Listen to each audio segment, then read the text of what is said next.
back to my channel. I'm Sarah, for those of you who don't know me.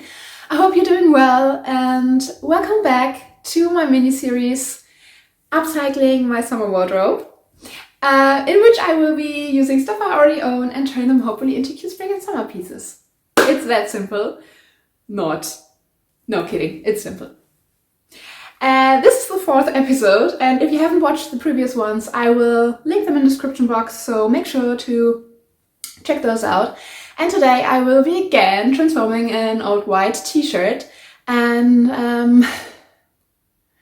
turn it into another white t-shirt, but with a twist. So, whatever. If you're new here and you enjoy my content or this video, make sure to give it a thumbs up and also maybe subscribe to my channel. I'm basically doing stuff about sustainability, mindful lifestyle, obviously sewing, but also DIYing interior pieces, upcycling most of the time, and also vegan food. And make sure to also check out my Instagram. I'm out of breath. Check out my Instagram. It's brand new, and I do more content on sustainability and mindful lifestyle over there. So yeah, I really appreciate it. It would be amazing. And now let's jump into the tutorial.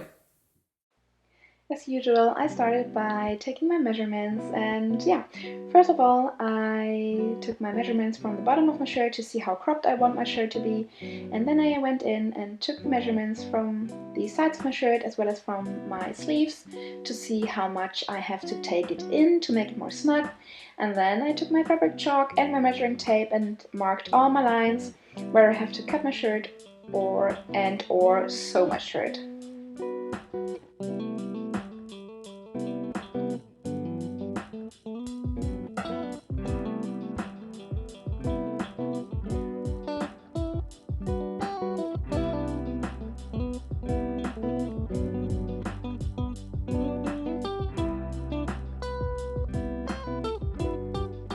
Here I'm going in marking my new seam line.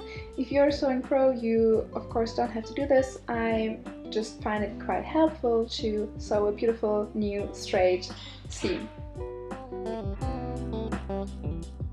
And then I went in and pinned everything in place so nothing would move around while sewing my new seams.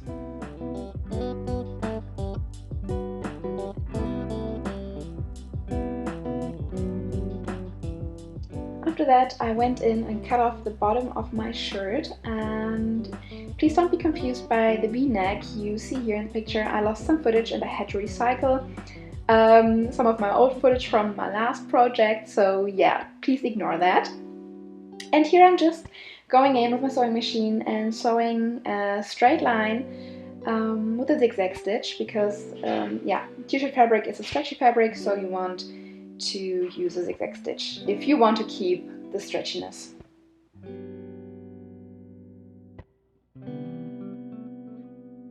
And after that I went in and cut off the excess as well as the edges of my sleeves. And for the actual patchwork part of my shirt, I went in and marked first of all the lines where I want to cut my shirt and where I want my decorative seams later on.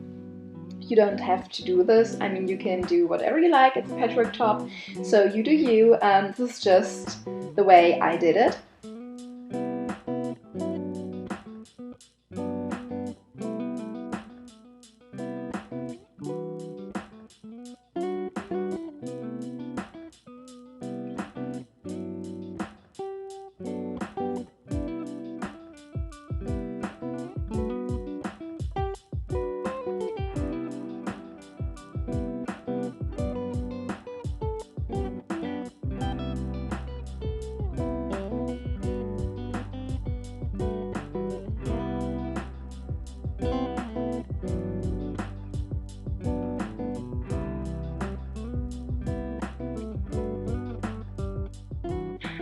And I then went in and cut my whole shirt into pieces, and this looks like a hot mess at first, but it will come together in the end.